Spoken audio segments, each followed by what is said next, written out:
de biosfera, de atmósfera. Bueno, entonces retomemos esto. Hay un concepto muy importante. Todo esto que estamos diciendo parece como si fuera pura metáfora, pero todo esto tiene aterrizajes en la vida diaria, en la relación, y todo esto tiene mucho que ver, evidentemente, con el concepto de inclusión. Porque si nosotros les hacemos creer a los niños que su mundo es el universo total y terminado, y si les damos un 10 de calificación porque nos dicen que la primavera antecede al verano y que el otoño va después del verano, y nosotros les damos un 10 por eso, los estamos absolutamente excluyendo. Estamos haciendo no quiero usar la palabra, no la voy a usar, pero estamos haciendo un crimen humano, un crimen cultural, un crimen epistemológico. Nosotros les ponemos un 10 de calificación a los niños que nos dicen que 2 más 2 son 4 y les damos un 10. Nosotros, ese no es nuestro compromiso de inclusión es decirles para qué sirve saber que 2 más 2 son 4 y hacerles entender no solo las estaciones, sino la rotación y la rotación de la Tierra inscrita en la galaxia, inscrita en el universo. Eso es nuestro compromiso y necesitamos encontrar las mejores metáforas para poder. Estaba yo trabajando en busca de un currículo un poquito más honesto, un poquito más generoso, y estaba trabajando con una persona de la universidad. Yo le decía, a ver, dime un contenido que podamos recorrer desde el preescolar hasta la secundaria, pero un mismo contenido básico, esencial.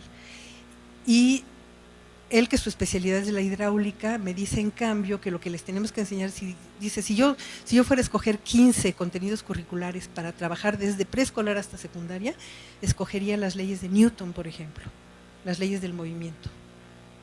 ¿Y cómo? Y me explica cómo podría trabajar las leyes del movimiento desde los niños preescolares hasta secundaria para ir trabajando Newton. Bueno, las 2 primeras leyes de Newton no son de Newton, una es de Galileo así, pero de todos modos las leyes del movimiento, y cómo poderlas trabajar hasta llegar a secundaria, y cómo esto va a influir en la fortaleza espiritual, intelectual, social, incluso económica de los niños. ¿Cómo es que, por qué justifico yo que las leyes de Newton tienen que ser una transversal de aquí a la secundaria? Eso es nuestro compromiso de inclusión. Todo lo demás que nosotros estamos haciendo supone una exclusión real. Les estamos dando un título, les estamos dando un 10 y sin embargo los estamos excluyendo. Hay un maestro, o sea, son puros casos dramáticos pero reales, un maestro en Chiapas, egresado de una universidad que se diseñó especialmente para indígenas. Ese maestro desde allá, llorando, me enseña su título y llorando me dice, es un joven como de 30 años, llorando me dice, mire maestra, aquí está mi título. Con este título yo sé que no voy a conseguir empleo, pero también sé que no sé nada y sin embargo tengo el título. Y a mí me ofende, me duele, no me di cuenta hasta que tengo el título en la mano. Y me duele hasta lo más infinito haber participado de este juego en el que participé. Porque yo trabajo no consigo. Porque yo no consigo trabajo porque yo no sé nada. No sé lo que tendría que saber para conseguir trabajo. Ese es el nivel de la exclusión y de lo que estamos hablando aquí es de que o cambiamos nuestro paradigma, y si cambiamos el paradigma nos podemos ir muy rápido a otros escenarios y a otro tipo de gente, a otro tipo de niños, otro tipo de sociedad, la vida en red. Entonces regresamos a la vida en red y entramos al concepto frontera. Siempre que nosotros estamos moviéndonos tenemos que cruzar fronteras. Hay fronteras de todo tipo, fronteras sociales, interpersonales, económicas, culturales, lingüísticas, fronteras ecológicas. Siempre estamos transitando fronteras. Tener conciencia de las fronteras es vivir, por lo menos desde mi punto de vista, es vivir en celebración constante de la vida. Saber que existen las fronteras, tener conciencia de ellas. Nuestra sociedad nos llevó a conductos en donde uno se siente en una balsa de lujo y va siendo conducido por la corriente, como si no tuviéramos ninguna. Esa es nuestra búsqueda, la búsqueda epistemológica que hacemos es una búsqueda de cauces, de corrientes. En realidad lo que nosotros necesitamos es una búsqueda de fronteras. La mente humana, la capacidad humana, la cultura nos invita, nuestra condición de seres vivos nos invita a buscar fronteras, a cruzar fronteras. Ahí está la importancia del juego. Una estrategia elemental que nosotros no estamos trabajando es el juego como contenido curricular básico. Así como tenemos como contenido curricular básico las matemáticas, sin las cuales no, la lengua, sin la cual no, necesitamos tener el juego. Pero el juego no porque se diviertan. La palabra diversión es una palabra obscena. ¿Quién tiene tiempo en esta vida de divertirse, teniendo todos esos espacios vertiginosos, vacíos por conquistar, por comprender? O sea, ¿quién en este mundo podría pensar en divertirse? Tenemos que pensar en construirnos y reconstruirnos, en aprender, en conocer, en dialogar, en discutir, en debatir. Y ni el debate ni el aprendizaje producen diversión. Diversión es moverse, divergir, irse, cambiarse. En cambio, un ser humano, por su condición de humano, por haber nacido vivo, es un ser humano que tendría que estar buscando fronteras, tendría que estar buscando vértigo, tendría que estar buscando retos. Esa es la condición humana. Por eso estamos tan deprimidos actualmente, porque no tenemos más que un camino fijo. El camino, o el desempleo o el empleo barato con 8 horas, 9 horas diarias, más 4 horas de transporte, más 3 horas de dormir para poder levantarse a hacer el desayuno y la comida en la mañana. Ese es nuestro camino. No tenemos protagonismo, no tenemos fronteras y no tenemos destino tampoco. Porque si conseguimos un trabajo como en algún lugar, es nuestro destino ese trabajo, eso nos deprime, somos sociedades deprimidas. Necesitamos inyectar, aún dentro de la crisis en la que estamos viendo, necesitamos inyectar protagonismo, necesitamos inyectar capacidad y pasión por el vértigo, y eso lo logra el juego. El juego permite que los niños aprendan a vivir, a construir osadía, atrevimiento. Yo me voy a salir de la base, sabiendo que el que está persiguiendo ahorita en el juego de roña, bueno, ya saben, este juego en donde me tienen que alcanzar antes de que regrese a la base, sabiendo que el que está persiguiendo, yo llego regocijándome y frotándome las manos porque hoy me toca que el que persiga sea el mejor del grupo. Ese es un reto a mi altura. Y lo más probable es que me alcance a la mitad del camino. Y sin embargo salgo de la base.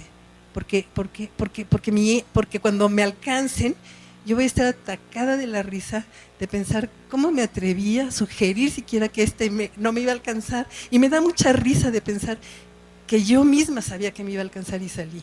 Y si de puritita casualidad se tropieza y yo llego a la base, no porque sea yo mejor que el otro, sino porque el otro se tropezó, aleluya, es día de fiesta. Hoy sí que me merezco un pastel de cumpleaños. El juego nos permite vivir de esa manera, nos permite vivir con planeación, nos permite vivir con capacidad de convocar, con capacidad de reunir, con capacidad de prospectar, de imaginar. Quien juega se imagina mejor cada día. Quien juega, ustedes conocen este juego de la rayuela o el avión o el bebé leche, en donde las primeras reglas en los primeros años de la vida son muy sencillas. Se vale que el compañero te ayude, se vale poner 2 pies, se vale al salir bajar los pies, se vale una cantidad de cosas. Y cuando uno llega a 6º año de primaria no se vale nada. Uno tiene que ser etéreo y volátil y tiene uno que ser capaz de saltar 3 cuadros sin hacer lo que nosotros le llamamos talache, que los 2 pies caigan a destiempo. Las reglas de 6º año son reglas de lo más sofisticadas que podamos pensar, pero nos las construimos nosotros para estar a nuestra propia altura de nosotros mismos. Y los grupos de niños van mejorando sus reglas y exigiéndose más de 1º a 6º de primaria. Cuando salen en 6º, lo mismo con las canicas, lo mismo con otros juegos. El juego nos permite desearnos, imaginarnos mejor. Un jugador sabe que puede ser mejor y sabe también el valor del ejercicio, de la rutina, de la repetición y de la confianza en uno mismo. Yo sé que puedo ser mejor y mañana me vuelvo a arriesgar, y si me vuelven otra vez, vuelvo otra vez. El juego nos permite perder sin humillación, ganar sin vanagloria, nos permite imaginar. El juego nos permite mantener viva la esperanza. Los jugadores mantienen eternamente viva la esperanza. Un jugador se levanta a ver qué reto me presenta ahora la vida y con casi, digamos, 95% de certeza que voy a estar derrotada en la noche, porque mis retos que me estoy buscando son siempre grandes, pero voy a dormir muy contenta, pensando que aprendí algo hoy para que mañana, nuevamente cuchillito de palo, voy a volver a insistir. Eso es el juego, ese es el jugador, ese es el espíritu lúdico que nos permite andar caminando al borde del abismo con vértigo, con incertidumbre. Son grandes contenidos curriculares, el vértigo, la incertidumbre, la improbabilidad, la idea de estar apostando en el límite de lo improbable. No podemos movernos en la media, Si nos movemos en el campo de la media, estamos haciendo más de lo mismo eternamente. Si nos paramos en la cola de la media, seguramente vamos a tener muchos fracasos, pero estamos al menos intentando algo. Hay un nuevo autor, nuevo para mí, yo no lo conocía, que se llama Zizek, es un serbio formado en Francia, que habla de apostar a lo imposible. Yo me creía acá toda vanguardista porque andaba en el terreno de lo improbable, siguiendo a Elia Prigogine, a todos estos físicos. Y yo, bueno, ya me creía que el mundo tenía que caer a mis pies porque yo andaba en lo improbable, y de repente aparece Zizek y dice: necesitamos apostar a lo imposible. ¿Y qué quiere decir apostar a lo imposible? Lo imposible es imposible por las condiciones de ser, las condiciones de existencia. Si yo tomo algo imposible, si lo considero imposible, nunca va a ocurrir, pero si yo entiendo que es imposible porque las condiciones lo hacen imposible, yo me dedico a cambiar las condiciones de posibilidad, de modo que transformar lo imposible en improbable.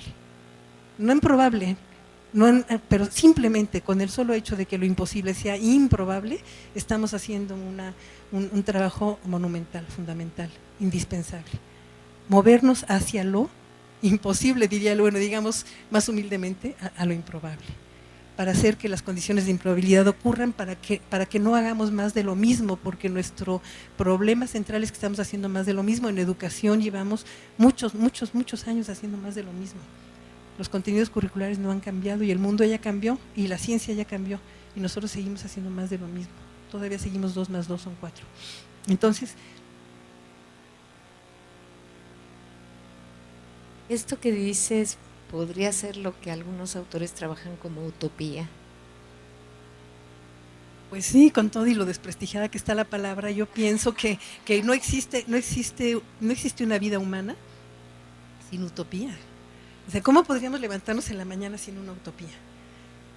Y podemos hacer como bueno, ya se sabe todo lo que se ha dicho acerca de la utopía, no sirven para nada más que para movernos, más que para acercarnos a ella, ¿no? Para caminar. Pero digamos, si nos ponemos un poquito más científicos, le podemos llamar paradigma. Son grandes paradigmas, grandes utopías, grandes sueños, grandes imaginaciones, que al mismo tiempo tienen los pies en la tierra. Porque yo he comprobado mucho en el trabajo de albergues indígenas cómo trabajar con los niños de esta manera los vuelve auténticos héroes, artistas, guerreros, maravillas auténticas. Yo he sido muy privilegiada, he tenido condiciones de trabajo con indígenas, con muchos recursos económicos, con muchos recursos culturales. He tenido equipos de trabajo con los que yo he estado participando, de artistas magníficos que creen en la vida de esta manera. Un artista polaco con el que yo trabajé en el estado de Tabasco se burlaba de mí porque no entendía yo la noción de efímero. Y yo lo regañaba y él obligaba a los niños indígenas a que construyeran unos castillos. En la zona de Tabasco hay lo que se llama un bambú muy fino y hacían castillos de bambú gigantes. Tenían que subirse a los árboles para que los castillos estuvieran más altos que los árboles. Y las paredes las llenaban con papel de China, un papel muy delgadito. Y ya que tenían sus castillos maravillosos así, el malvado los obligaba a incendiar los castillos. Él tenía un sistema, el papel de China ya estaba trabajado con pólvora, y él tenía un sistema, cogía un machete, que es la herramienta de… Cuando estaba en Polonia usaba hacha, cuando llegó a México usó machete, contra una piedra, pero ya tenía todo trabajado con pólvora, y obligaba a los niños a redoblar con su tambor y con una flautita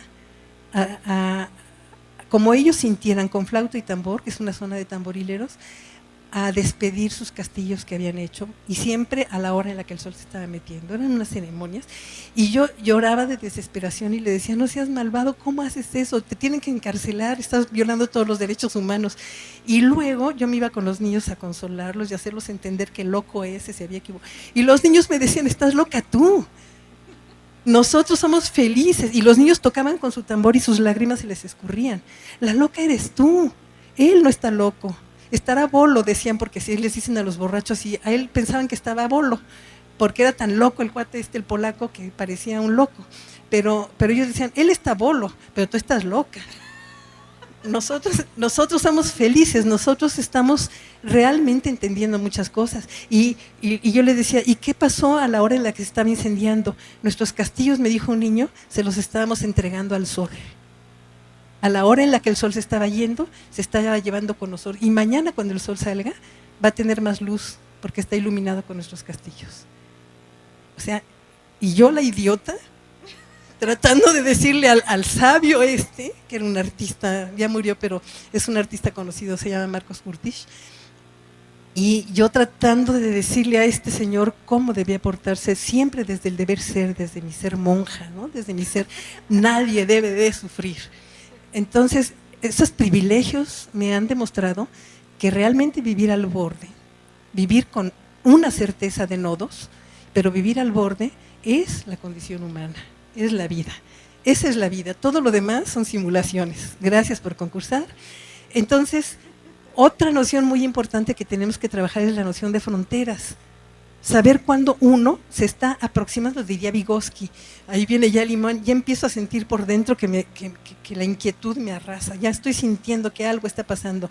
Es como el vértigo, como las cataratas de Niágara, que viene el agua, uno está parado del lado de Canadá y empieza a ver toda el agua majestuosa como viene, pero de repente el agua empieza a tomar una aceleración muy impactante y de repente ¡fum!, se derrama, se cae. Se los recomiendo mucho que se paren ahí en donde el agua dobla y cae.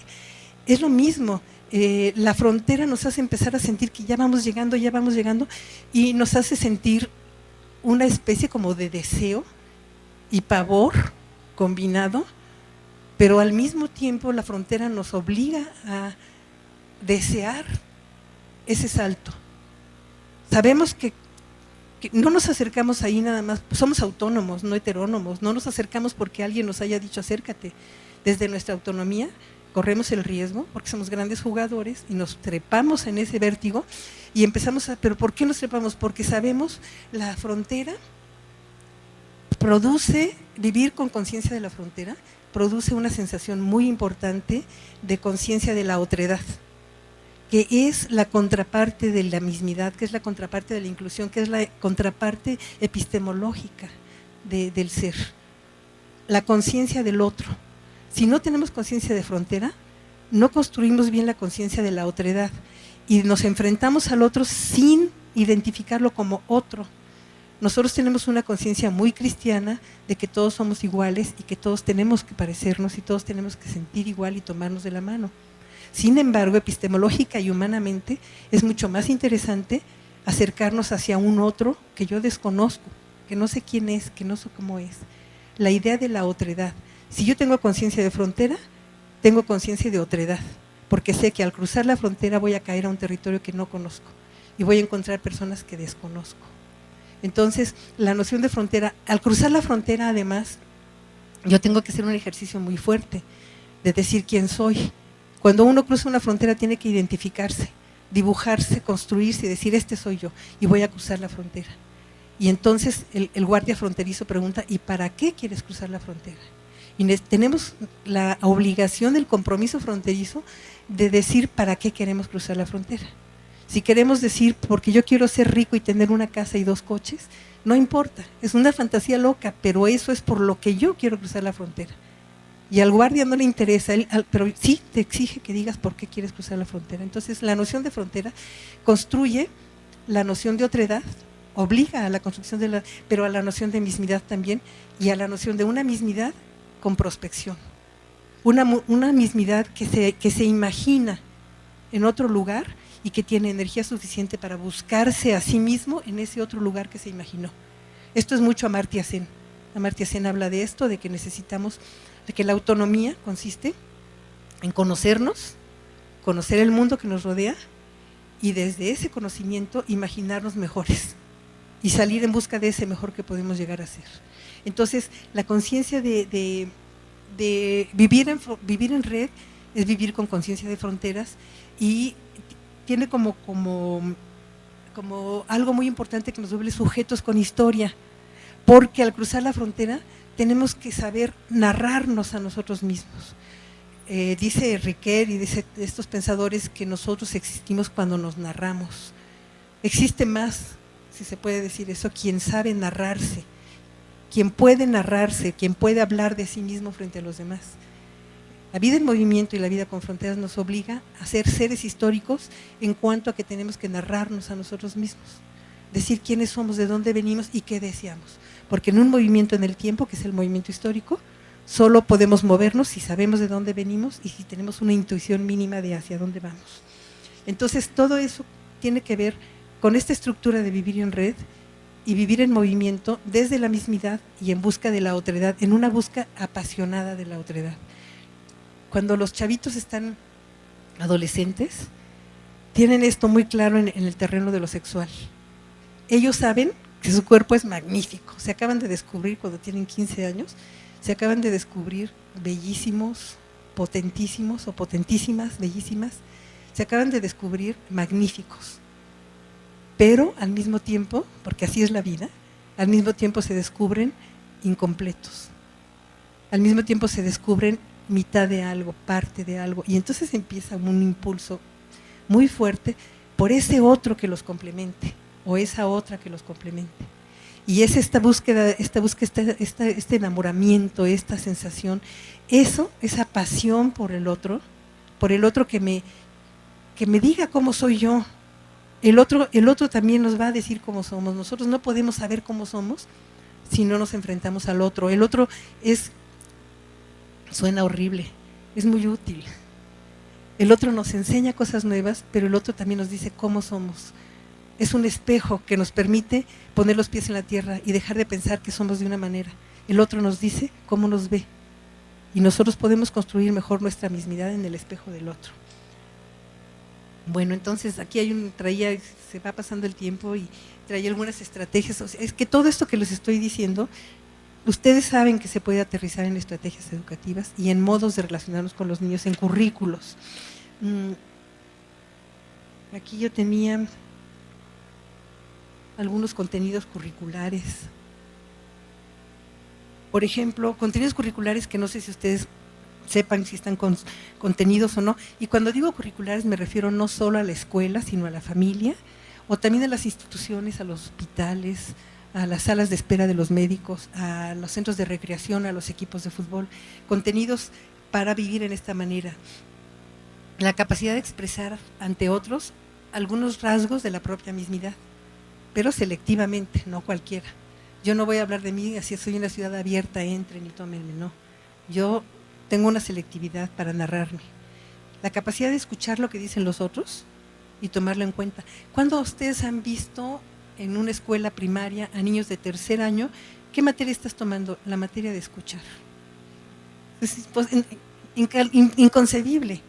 ¿Y cómo pretendemos que los niños vivan en movimiento y en red sin saber escuchar? Sin tener el ABC de la escucha. ¿Cómo se escucha? ¿Cómo se puede escuchar? Sabiendo que jamás nos podemos poner en los zapatos del otro, jamás, y sin embargo podemos escuchar al otro y tomarlo en cuenta. Entonces, la materia de escucha. Diálogo y debate. Esto nosotros en los principios del siglo pasado llevábamos debate en la escuela, era una materia, como llevábamos lógica. En la escuela primaria hacíamos debates, desde mi historia personal eran debates religiosos, ¿no? Una locura que ahorita concibo como, pero de todos modos era la estructura de la mente que nos pedía debatir. El diálogo y el debate, ¿cuáles son las condiciones del diálogo? Cualquier persona que va a Naciones Unidas a representar un país o a representar un grupo, tiene el ABC del debate, sabe de a lo que va. ¿Y por qué entonces los niños los egresamos de secundaria sin tener competencia para debatir, competencia para dialogar, para objetar? ¿Cuándo hemos enseñado a los estudiantes a objetar? ¿Cómo hemos enseñado a un niño de 2 años a decirle a su mamá, ya te dije que no me gusta el agua de melón? Nunca, jamás. ¿Cómo se te ocurre, niño? Tu mamá no puedes decirle que no te gusta el agua de limón. Ya verás si la mamá dice, pues te la tomas de todos modos, pero al menos yo ya dije no me gusta, bajo protesta me la tomo. ¿Cuándo hemos enseñado a un niño de 3 años a actuar bajo protesta? Ante el dominio de sus papás, ante la incapacidad de moverme para otro lado, ok, pero bajo protesta. Eso no lo hacemos, no tenemos nada, esos contenidos no los tenemos. Por ejemplo, identificar los rasgos nuevos que están creciendo dentro de nosotros mismos. Los pequeños monstruitos que están viviendo, que estamos descubriendo monstruos que están creciendo dentro de nosotros, y son monstruos no porque sean malos, sino porque son distintos de lo que conocíamos. ¿Cómo hacemos para identificar un monstruito que está creciendo dentro de nosotros y convertirlo en ser, convertirlo en algo nuestro? que deje de ser monstruo, pero ese proceso de convertir el monstruo en ser es un proceso fascinante. O sea, ¿qué monstruito amaneció dentro de nosotros esta mañana? ¿Y qué estamos haciendo para domarlo? Para decirle, pues deja de ser monstruo y pertenéceme, sé mío, o vete de mí, desaparece. Eso de identificar, reconstruirnos, reorganizarnos. Bueno, la capacidad de encontrar relaciones afines, entender que nosotros no somos nada por nosotros mismos. Y si yo ando desesperada por aprender a encestar, ¿cómo le hago para encontrar en mi colonia un buen basquetbolista que me enseñe a encestar? La capacidad de encontrar relaciones, de buscar lo que necesitamos en el entorno, sabiendo que tenemos el derecho de la asesoría, el derecho de la compañía. Por ejemplo, ¿cómo les podemos poner un proyecto a los niños diciéndoles, este es el reto, tú vas a ser coordinador y quiénes van a ser tus asesores y por qué los eliges, cuáles son los mejores para tu proyecto? Bueno, y la misma manera identificar espacios. Esto que está ya muy dicho de mil veces, de muchas maneras dicho desde las cumbres de educación, aprender a aprender, tomar conciencia de cómo es el proceso de aprendizaje. En Italia hay un grupo de mujeres que hacen trabajo con las mujeres para potenciarlas, para darles fuerza, y entonces les enseñan primero a saber que saben, que no son ignorantes, que saben. Segundo, a saber qué diablos es lo que saben, qué cosas saben. Tercero, cómo aprendieron lo que saben. Cuarto, para qué les sirve saber lo que saben. Y quinto, cómo les transforma su interior el hecho de saber lo que saben. Cómo ya no pueden jugar a los inocentitos y a decir yo soy la misma. No, el conocimiento transforma y cómo transforma. Y último, cómo mi conocimiento es una herramienta para transformar mi entorno. Aprender la metacognición. ¿Dónde ven ustedes en algún contenido curricular? Espero que ustedes me pudieran decir que sí lo tienen, que trabaje metacognición como contenido curricular. Metacognición en tercero de preescolar. Eso no existe. Y sin embargo, los seres humanos no podemos aprender sin la metacognición. Entonces, ¿se fijan cómo son las incongruencias y cómo estamos produciendo algo que se aleja muchísimo del paradigma que queremos, que es niños libres, niños autónomos y niños que si nosotros no los incluimos van a luchar por la inclusión, nos guste o no nos guste, contra niños que si nosotros no los incluimos ocupan su lugar que les asignamos, que es lo que estamos trabajando ahorita. Bueno, hay muchas otras cosas, la capacidad de prospectarnos, de imaginarnos, de desear, el deseo, o sea, el deseo es uno de los motores más grandes en la vida, el deseo. Yo deseo porque estoy viva, porque sé que puedo. La respuesta y la lealtad hacia mis potencialidades. La capacidad de descubrir potencialidades y de desarrollarlas. El valor de la diversidad, el juego. Y bueno, los grandes lenguajes, las matemáticas, la lengua y las bellas artes. Las bellas artes las tenemos también como...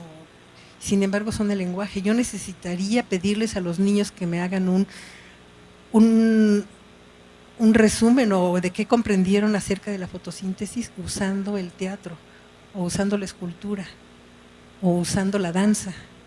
Pero no, les pedimos que nos digan con palabras y que van a copiar, copy-paste. Los niños de tercero de primaria ya saben hacer copy-paste. Para producirnos lo que nosotros vamos a calificar con 10, en lugar de decirles, hazme una coreografía que hable de la fotosíntesis, porque darles las bellas artes como los grandes lenguajes para su ser. Y bueno, la otra es en la vida, entender todos los inters, porque nosotros hablamos mucho de intercultura, pero hay muchos otros campos, por ejemplo, relaciones interpersonales, interculturales, interecológicas, como mi nicho ecológico se relaciona con otros nichos ecológicos, intersociales. Yo me subo al Metrobús y cómo estamos, cantidades, es impresionante, son magníficos el metro, el Metrobús, cómo estamos ahí todos juntos, cómo estamos en relaciones intersociales, en donde a lo mejor a mí me parece, desde mi grupo, me parece horrible que alguien mastique el chicle con la boca abierta y sin embargo el de junto lo va masticando con tanta alegría, porque estamos en campos interculturales, intersociales. No es que el otro sea un grosero, es que para él es un placer masticar con la boca abierta y le causa mucho. Por cierto que a mí me salió un hijo masticador con boca abierta. no se imaginan. Interdisciplina, la interdisciplina. ¿Cómo le hacemos para salirnos de nuestros campos disciplinarios, montarnos en ellos, que sea nuestro nodo? Pero ¿cómo le hacemos para invitar a otras ciencias a que nos ayuden a pensar? ¿Cómo hacemos para que la física venga a ayudarnos a pensar? ¿Cómo hacemos para que la historia nos ayude a pensar? ¿Cómo hacemos para que la geografía social nos ayude a pensar? Pensamos que desde nuestra disciplina tenemos la llave del mundo y entonces hacemos canales, ya no estamos en red. La ciencia también tiene que estar en red interdisciplinaria. Tenemos que hablar también intermediática, tenemos que entender lo que significan los medios de comunicación, la televisión, la radio, los libros, interinstitucionales. Si yo estoy trabajando con niños indígenas, yo no puedo permitirle a la Secretaría de Desarrollo Social que se quede al margen. Mi programa no la incluye, pero yo la tengo que incluir a ella, como al sector social, como al sector económico y al sector privado de la región, interinstitucionales, intersectoriales y evidentemente internacionales. Y hay una que es muy grave que perdimos, intergeneracionales. Estamos viviendo para que nosotros tengamos un trabajo, una casa y una pensión. Y no nos importan los que vienen. Esa noción de la intergeneración, trabajar ahorita para los que no han nacido, eso se nos está olvidando de una manera muy, muy grave. Entonces, ya no sé cómo, ya me excedí mucho, no sé qué hacer. Traía algunas otras nociones, pero el espacio público, como nada más para, entremos al espacio público como ese lugar que construimos nosotros con nuestra acción. Me estaba diciendo, la doctora Norma me estaba diciendo hace un poquito antes de empezar, cómo en el metro de la Ciudad de México hay un grupo de personas que tienen necesidades económicas serias, pero que al mismo tiempo son estudiantes de preparatoria y construyen corredores en movimiento culturales, llevando acervos para vender en el metro, pero acervos sofisticados. Y la gente tiene acceso a una sinfonía o a una conferencia gracias a este corredor cultural que se está generando. Son espacios que construimos. Allí donde aparentemente no hay nada, podemos nosotros incursionar. Y entonces, el espacio público, los niños tienen que entender cuál es el espacio público, cuál es la fuerza de ellos y cómo su cancha de juego, tienen dos canchas de juego, su interioridad y el espacio público.